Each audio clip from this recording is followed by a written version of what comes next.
Number আয়াত, সূরা আন-নাহল 61 number আয়াত, দুইটি আয়াত প্রায় একই রকমের, যেখানে আল্লাহ রাব্বুল আলামিন বলেছেন ফাইজা জা আজালুহুম লা ইস্তাখিরুনা সাআতাও ওয়া লা ইস্তাকদিমুন।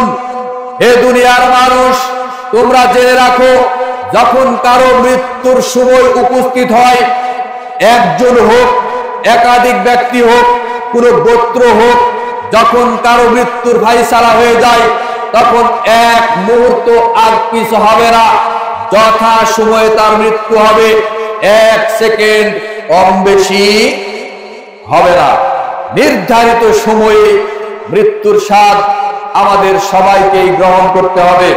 অত্র আয়াতগুলি দ্বারা পবিত্র কোরআনের একাধিক সূরার মধ্যে একাধিক আয়াত দ্বারা বোঝা গেল যে আমাদের মৃত্যুর স্বাদ গ্রহণ করতে হবে। আপনারা কমন একটা আয়াত জানেন, প্রত্যেকের কাছে এটা জানা আছে। যখন আমরা জানাজায় দাঁড়াই, তখন জানাজায় দাঁড়ানোর পরে একটা আয়াত আমাদেরকে শোনানো হয়। আয়াতটা আপনাদের সকলেরই প্রিয় এবং কমন আয়াত, যেখানে আল্লাহ রাব্বুল আলামিন বলছেন কুল্লু নাফসিন যায়িকাতুল মাউত, প্রত্যেকটা নাফসেরই, প্রত্যেকটা জীবেরই মৃত্যুর স্বাদ গ্রহণ করতে হবে।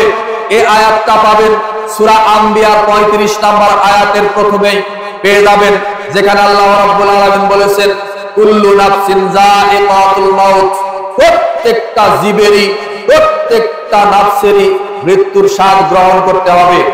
এই আয়াতটা সূরা আনকাবুতের 57 নম্বর আয়াতের মধ্যে পাবেন, যেখানে আল্লাহ রাব্বুল আলামিন বলেছেন কুল্লু নাফসিন যায়িকাতুল মাউত, প্রত্যেকটা নাফসেরই মৃত্যুর স্বাদ গ্রহণ করতে হবে। সুম্মা ইলাইনা তুরজাউন, এবং শুনে রাখো, অতঃপর আমার কাছে, আল্লাহ রাব্বুল আলামিন বলছেন যে আমার কাছে তোমাদেরকে ফিরে আসতে হবে। এই একই রকম আয়াত পবিত্র কুরআনুল কারিমে সূরা আলে ইমরানের 185 নম্বর আয়াতের শুরুতেই পেয়ে যাবেন, যেখানে আল্লাহ রাব্বুল আলামিন বলেছেন কুল্লু নাফসিন যায়িকাতুল মাউত, প্রত্যেকটা নাফসেরই, প্রত্যেকটা জীবেরই, প্রতিটা প্রাণীরই মৃত্যুর স্বাদ গ্রহণ করতে হবে। ওয়া ইন্নামা তুওয়াফাউনা উজুরাকুম ইয়াওমাল কিয়ামা, কিয়ামতের মাঠে দুনিয়াতে যে যেমন কর্ম করেছিল, যে যেমনটা আমল করেছিল, তার প্রত্যেকটা বদলা ফুটায় ফুটায়, কণায় কণায় প্রতিদান কিয়ামতের মাঠে দেওয়া হবে। ফামান যুহজিহা আনিন নার, যাকে জাহান্নাম থেকে মুক্ত ঘোষণা করা হবে, ওয়া উদখিলাল জান্নাতা ফাকাদ ফাজ, এবং যাকে জান্নাতের মধ্যে, যাকে জান্নাত ওয়াজিব করা হবে, জান্নাতের মধ্যে যাকে প্রবেশ করানো হবে, সে হবে মহা সফল। আর এটাই হবে বান্দার জন্য সবচাইতে বড় সফলতা। বলুন সুবহানাল্লাহ।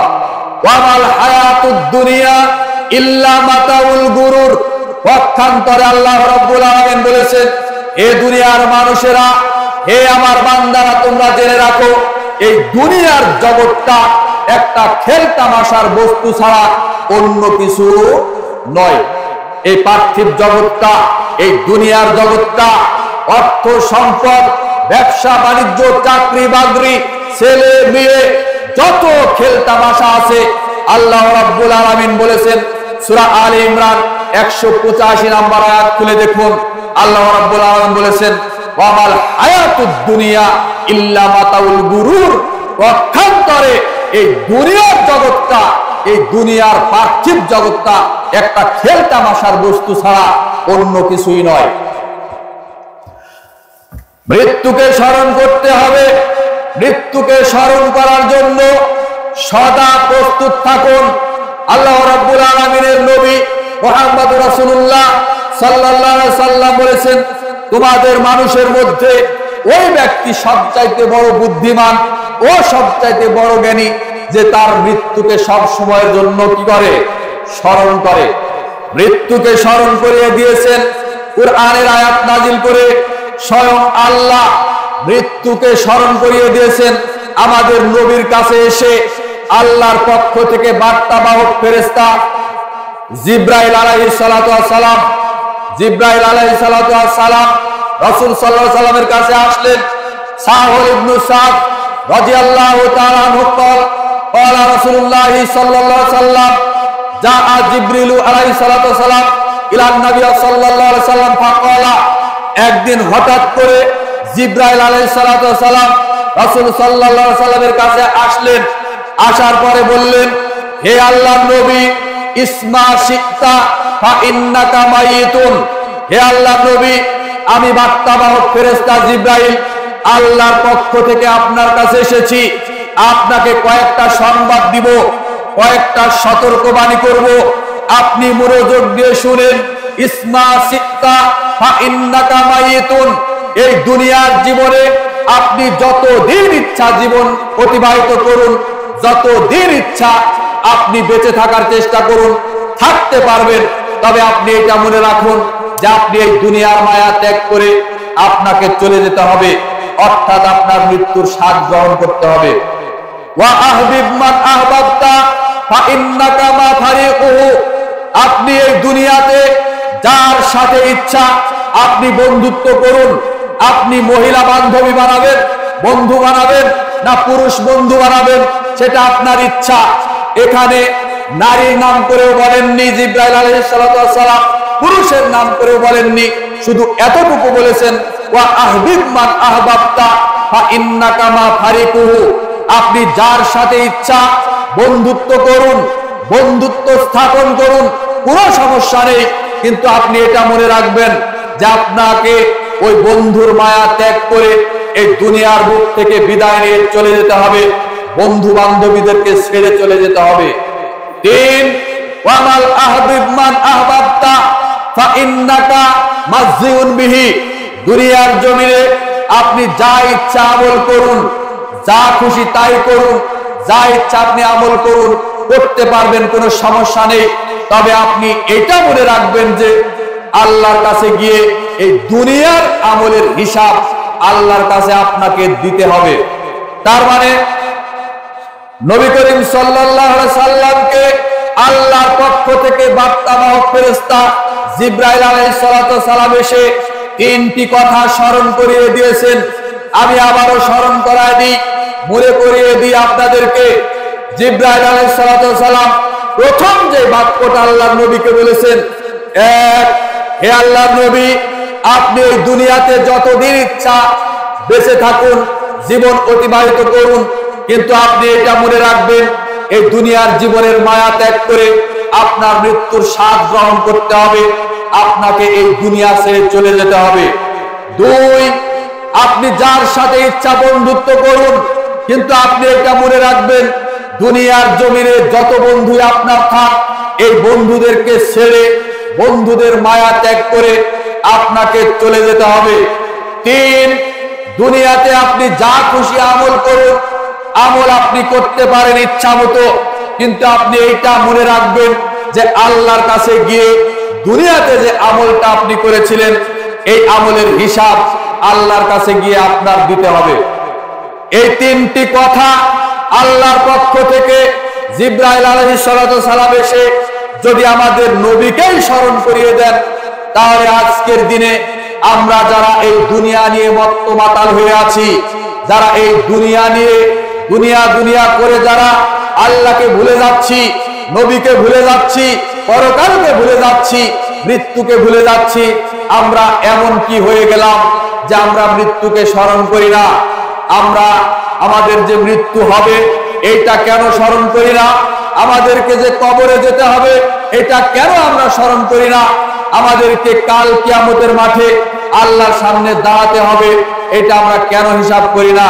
যদি পৃথিবীর সর্বশ্রেষ্ঠ মানুষ নবী মুহাম্মদ সাল্লাল্লাহু আলাইহি সাল্লামকেই যদি আল্লাহর কাছে জবাবদিহিতার সম্মুখীনে দাঁড়াতে হয়, তাহলে আমরা এমন কি হয়ে গেলাম, আমরা কেন স্মরণ করি না?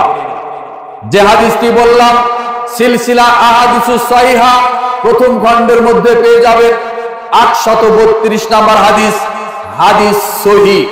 সম্মানিত দিনী ভাই বোন, বলছিলাম মৃত্যুকে আপনার স্মরণ করতে হবে। নবী করিম সাল্লাল্লাহু আলাইহি সাল্লাম ওমর রাদিয়াল্লাহু তাআলা আনহুর ছেলে আব্দুল্লাহ আব্দুল্লাহর শরীরের একটা অংশ ধরে রাসূল সাল্লাল্লাহু আলাইহি সাল্লাম আব্দুল্লাহ ইবনে উমর রাদিয়াল্লাহু তাআলা আনহুকে ওসিয়ত করছিলেন, হে আব্দুল্লাহ ইবনে উমর, কুন ফিদ দুনিয়া কাআন্নাকা গারিবুন আও আবিরু সাবিল ওয়া উদ্দা নাফসাকা মিন আহলিল কুবুর। হে আব্দুল্লাহ ইবনে উমর, তুমি এই পৃথিবীর জমিনে এমন ভাবে জীবন পরিচালিত করো, এমন ভাবে জীবন অতিবাহিত করো যেন তোমাকে দেখলেই মনে হবে তুমি একজন মুসাফির মাত্র। অর্থাৎ একজন মুসাফিরের যেমন নিজের শরীরের মধ্যে, নিজের দেহের মধ্যে, আত্মার মধ্যে কোনো যেমন শক্তি দাম্ভিকতা থাকে না, মুসাফিরকে যেমন খুবই অসহায় মনে হয়, ঠিক তেমনি রাসূল সাল্লাল্লাহু আলাইহি সাল্লাম ওমর রাদিয়াল্লাহু তাআলা আনহুর ছেলে আব্দুল্লাহকে উপদেশ দিতে গিয়ে বললেন, হে আব্দুল্লাহ, তুমি পৃথিবীতে এমন ভাবে জীবন পরিচালনা করো যেন তোমাকে দেখলে মনে হবে তুমি একজন মুসাফির।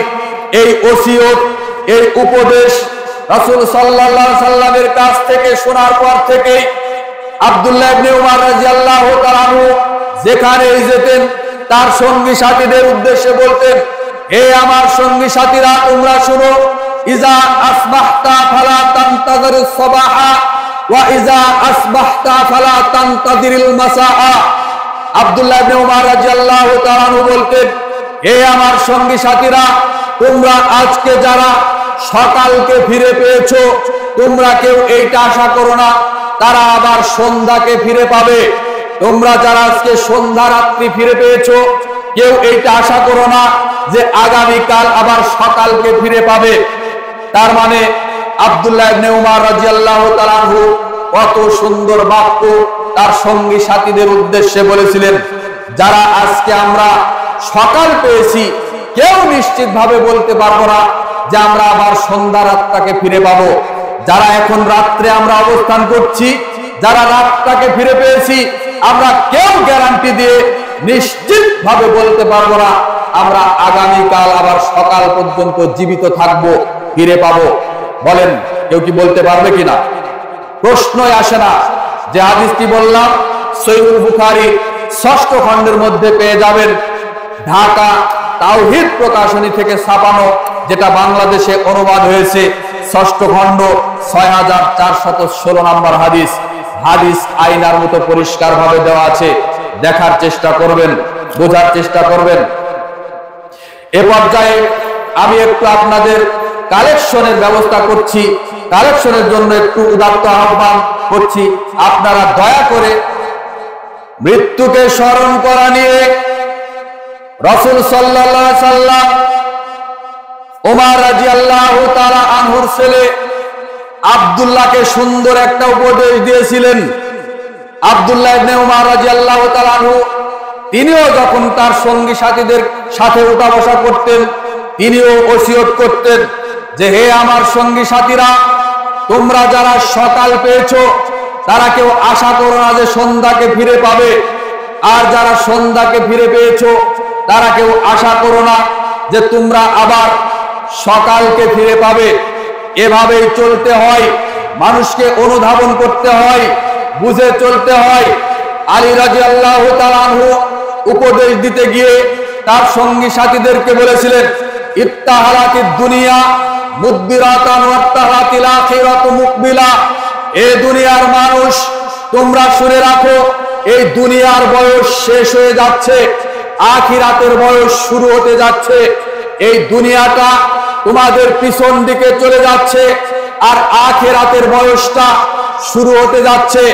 এভাবেই আলী রাদিয়াল্লাহু তাআলা আনহু উপদেশ দিয়েছিলেন। তিনি উপদেশ দিতে গিয়ে সুন্দর করে বলেন, ইত্তাহালাতিদ দুনিয়া মুদবিরাতান ওয়াত্তাহালাতিল আখিরাতু মুকবিলা। হে দুনিয়ার মানুষ, তোমরা শুনে রাখো, এই দুনিয়ার বয়স শেষ হয়ে যাচ্ছে, আখিরাতের বয়স তোমাদের দিকে চলে আসছে। ওয়ালি কুল্লি ওয়াহিদাতিন মিনহুমা বানুনা। দুনিয়া এবং আখিরাতের রয়েছে অসংখ্য সন্তানাদি, সন্তান সন্ততি। এ কারণেই আলী রাদিয়াল্লাহু তাআলা আনহু বলেছেন, ইত্তাহালাতিদ দুনিয়া মুদবিরাতান ওয়াত্তারাতিল আখিরাতি মুকবিলা ওয়া লিকুল্লি ওয়াহিদাতিন মিনহুনা বানুনা ফাইন্নাহু, কাজেই তোমরা আখিরাতের সন্তানদের অন্তর্ভুক্ত হও, দুনিয়ার সন্তানদের অন্তর্ভুক্ত হও না। ফাইন্নাল ইয়াউমাল আমাল ওয়ালা হিসাব, আজকে দুনিয়াতে আমলের দিন, হিসাবের দিন নয়। দুনিয়াতে আমল করতে হয়, হিসাব দিতে হয় না। ওয়া গদান হিসাবু ওয়ালা আমাল, আর আগামীকাল হিসাবের দিন, হিসাব দিতে হবে, আমলের দিন নয়। যার কারণে দুনিয়াতে নেক আমল করতে হবে, দুনিয়াতে আমলে সালেহ করে আমাদেরকে কবরে যেতে হবে, যাওয়ার চেষ্টা করতে হবে। এটাই আলী রাদিয়াল্লাহু তাআলা আনহু ওসিয়ত করে বলেছিলেন, হে দুনিয়ার মানুষ, আখিরাতের বয়স শুরু হতে যাচ্ছে, দুনিয়া পিছনের দিকে চলে যাচ্ছে, দুনিয়ার বয়স শেষ হয়ে যাচ্ছে। কাজেই দুনিয়া এবং আখিরাতের অসংখ্য সন্তান সন্ততি রয়েছে, তোমরা দুনিয়ার সন্তানদের অন্তর্ভুক্ত হও না, তোমরা আখিরাতের সন্তানদের অন্তর্ভুক্ত হও। আজকে দুনিয়াতে আমলের দিন, হিসাবের দিন নয়। আগামীকাল হিসাবের দিন, আমলের দিন নয়। কাজেই এভাবে এই উপদেশগুলো আমাদেরকে মেনে চলার চেষ্টা করতে হবে। যে হাদিসটি বললাম সহিহ বুখারী 6417 নম্বর হাদিস, হাদিস সহিহ বুখারীর মধ্যে আছে। বলছিলাম রাসূল সাল্লাল্লাহু আলাইহি ওয়াসাল্লাম ওসিয়ত করলেন আব্দুল্লাহ ইবনে উমর রাদিয়াল্লাহু তাআলা আনহুকে, এরপরে আব্দুল্লাহ ইবনে উমর রাদিয়াল্লাহু তাআলা আনহু পৃথিবীর মানুষকে ওসিয়ত করলেন, এরপরে আলী রাদিয়াল্লাহু তাআলা আনহু পৃথিবীর মানুষকে ওসিয়ত করলেন। তিনজন জগৎ বিখ্যাত মানুষের উপদেশ সহিহ বুখারীর 6416 এবং 17 নম্বর হাদিস খুলে দেখুন, আয়নার মতো পরিষ্কার হয়ে যাবে। আপনি অনুধাবন করার চেষ্টা করবেন। যা বলছিলাম, এরপরে আমাদের কি হলো? আমাদের মৃত্যুর স্বাদ গ্রহণ করতে হলো। মারা গেলাম, মারা যাওয়ার পরে আমাদেরকে এখন জানাজা করতে হবে, জানাজা করতে হবে। এখানে কিছু মাসালা জেনে নেন।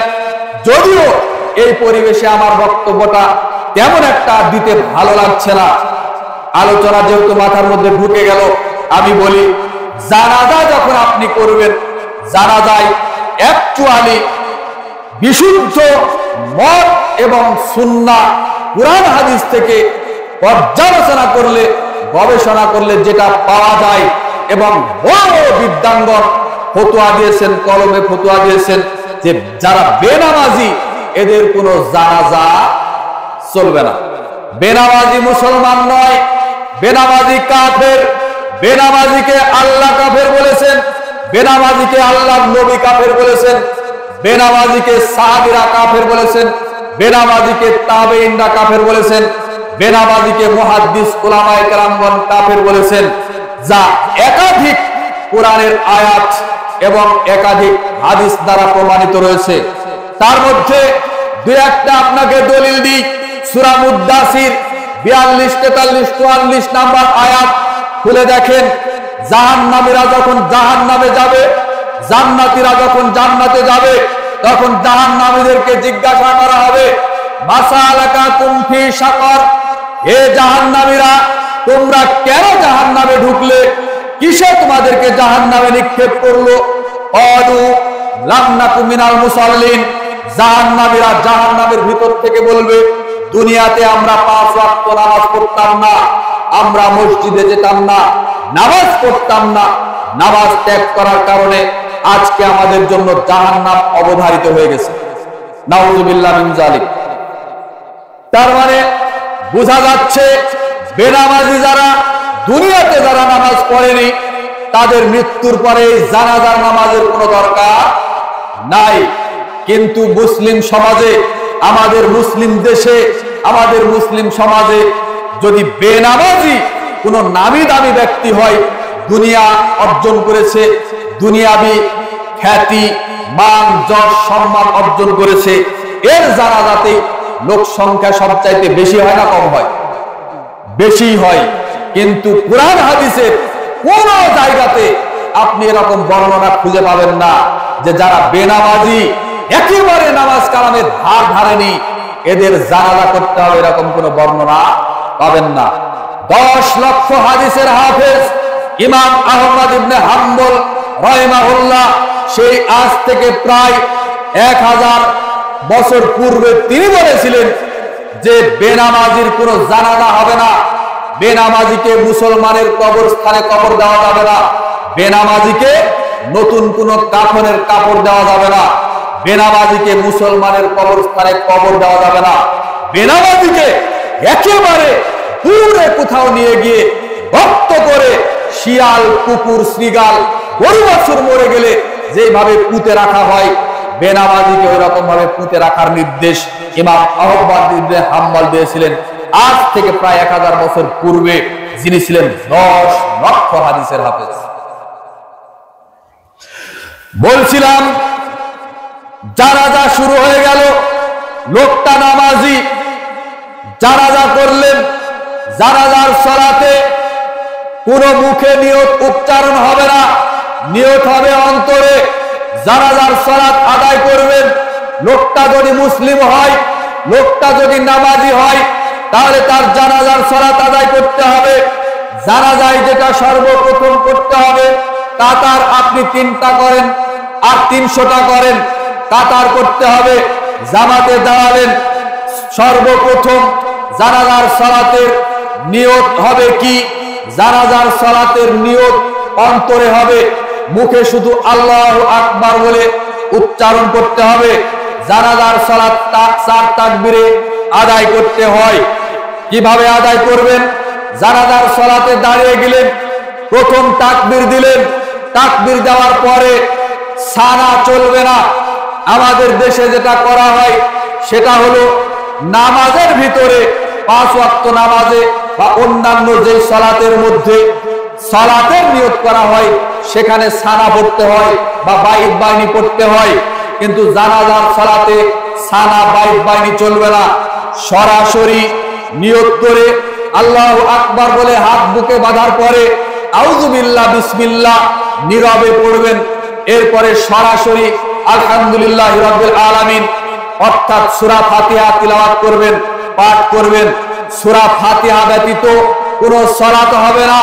সে সালাতটা ফরজ সালাত হোক, সালাতটা নফল সালাত হোক, সালাতটা সুন্নাত সালাত হোক, সালাতটা তারাবির সালাত হোক, সালাতটা সফরের হোক, সালাতটা মুকিম অবস্থায় হোক, সালাতটা জানাজার হোক, যেই সালাতই হোক না কেন, সালাতে যদি সালাত নামক যত সালাত পৃথিবীতে আছে পুরো সালাত হবে না যতক্ষণ না ইমাম মুক্তাদি এরা সূরা ফাতিহা যতক্ষণ না পড়বে, সূরা ফাতিহা না পড়লে তার কোনো সালাত হবে না। রাসূল সাল্লাল্লাহু আলাইহি সাল্লাম বলেছেন, লা সালাতা লিমান লাম ইয়াকরা ইল্লা বিফাতিহাতিল কিতাব। যে ব্যক্তি সালাতের মধ্যে সূরা ফাতিহা পড়বে না তার কোনো সালাতই নেই, তার সালাতই বাতিল হয়ে যাবে। সহিহুল বুখারী প্রথম খণ্ড 756 নম্বর হাদিস। অথচ সহিহ বুখারীতে স্পষ্ট হাদিস থাকার পরেও রাসূল সাল্লাল্লাহু আলাইহি সাল্লাম প্রত্যেকটা সালাতে সূরা ফাতিহা পড়েছেন। জানাজার সালাতেও সাহাবীদের জানাজার সালাত রাসূল সাল্লাল্লাহু আলাইহি ওয়াসাল্লাম আদায় করেছেন, সূরা ফাতিহা পড়েছেন।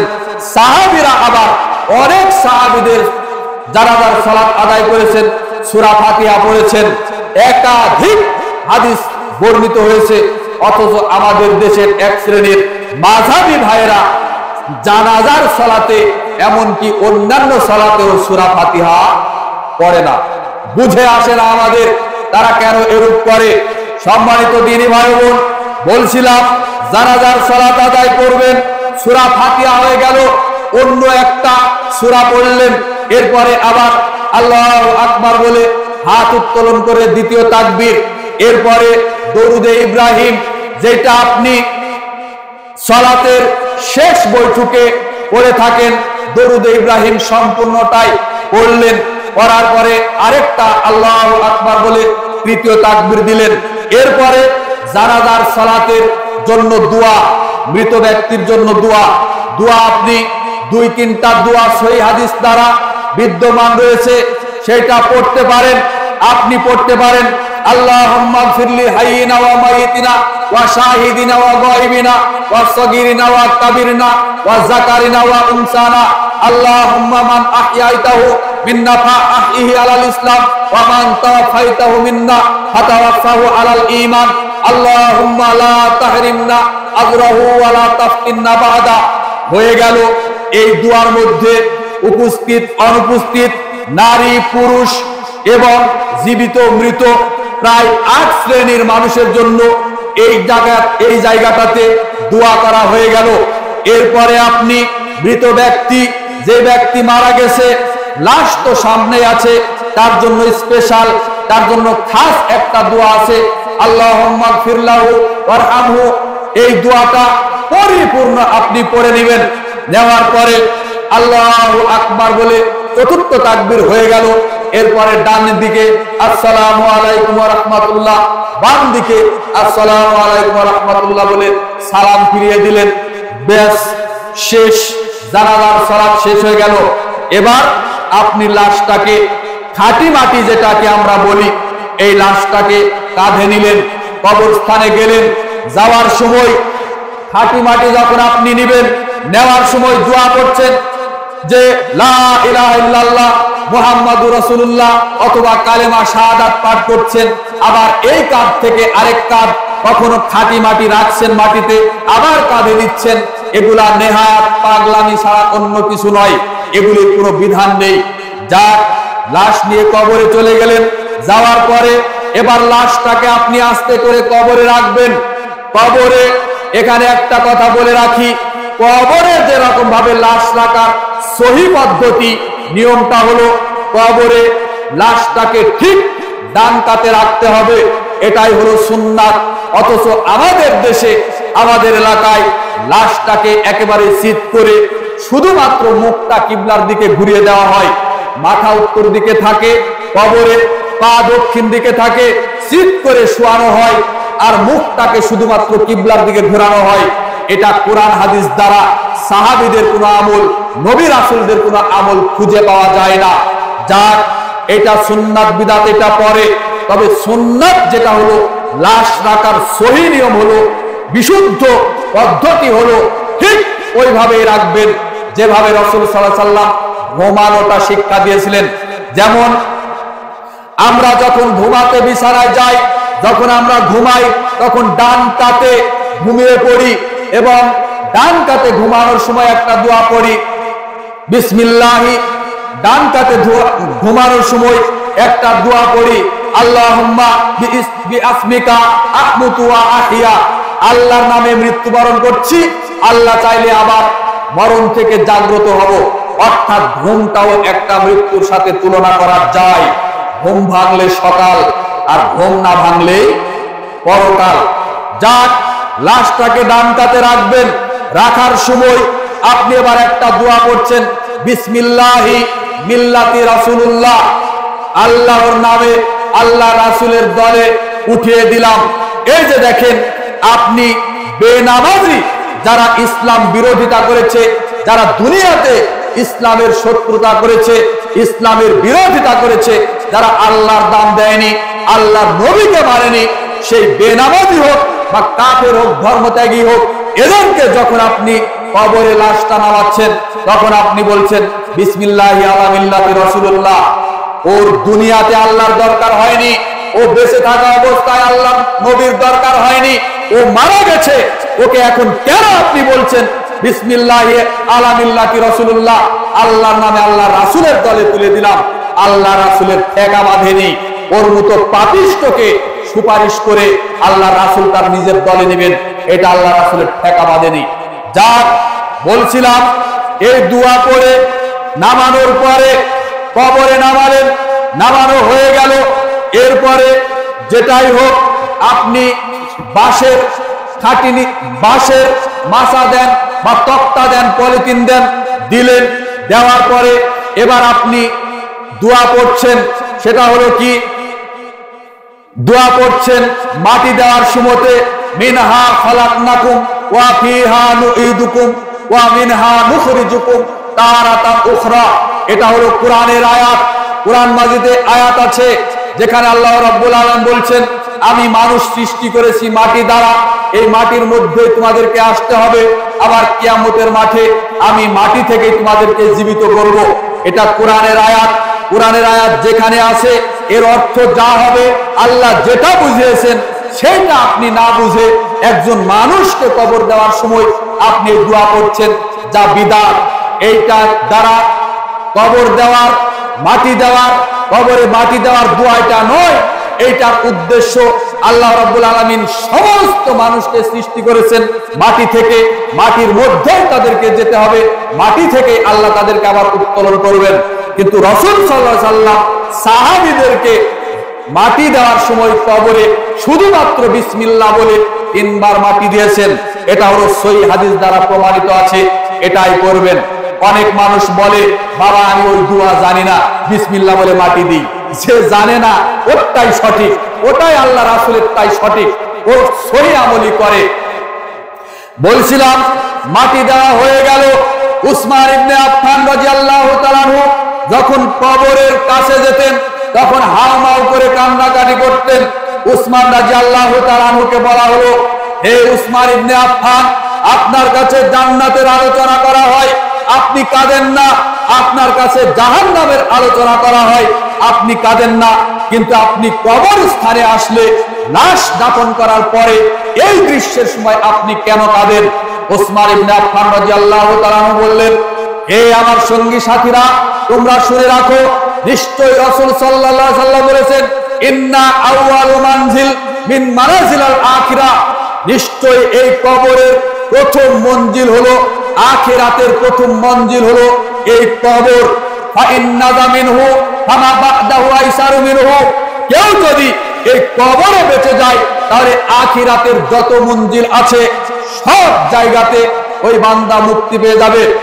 ওয়া ইল্লাম ইয়ানজু মিনহু ফামা বা'দাহু আসাদ্দু মিনহু, আর যদি এই কবরের মঞ্জিলে ধরা খেয়ে যায়, আটকে যায়, তাহলে সামনে আরো যত মঞ্জিল আছে সব জায়গাতে বান্দা আটকা পড়ে যাবে। যার কারণে আমি এই কবরকে দেখলেই হাউমাউ করে কান্নাকাটি করি। কবরে আসলে আমার আর বিবেক কাজ করে না, আমার আবেগ আমি ধরে রাখতে পারি না, যার কারণে হাউমাউ করে কান্নাকাটি করি। কেননা কবর হলো আখিরাতের প্রথম মঞ্জিল। এই মঞ্জিলে যে 3টা প্রশ্নের উত্তর দিতে পারবে ও পরবর্তীতে আরো যত আখিরাতের মঞ্জিল আছে, ধাপ আছে, সব জায়গা অতিক্রম করতে পারবে, অর্থাৎ জান্নাতে যেতে পারবে। আর যেই ব্যক্তি কবরে ধরা খেয়ে যাবে সব জায়গাতে পরবর্তীতে ধরা খেয়ে যাবে, অর্থাৎ ওই ব্যক্তি জাহান্নামের অন্তর্ভুক্ত হবে। যে হাদিসটি পাবেন মিশকাতুল মাসাবির 131 নম্বর হাদিস, যে হাদিসটি বললাম মিশকাতুল মাসাবির মধ্যে পাবেন 132 নম্বর হাদিস, এবং সুনান তিরমিজির মধ্যে পাবেন 2308 নম্বর হাদিস। হাদিস সহিহ। সম্মানিত দিনী ভাই বোন, আমি আর আলোচনা করব না, প্রধান মেহমান এসেছে, সুতরাং আমি আপনাদের উদাত্ত আহ্বান জানাই।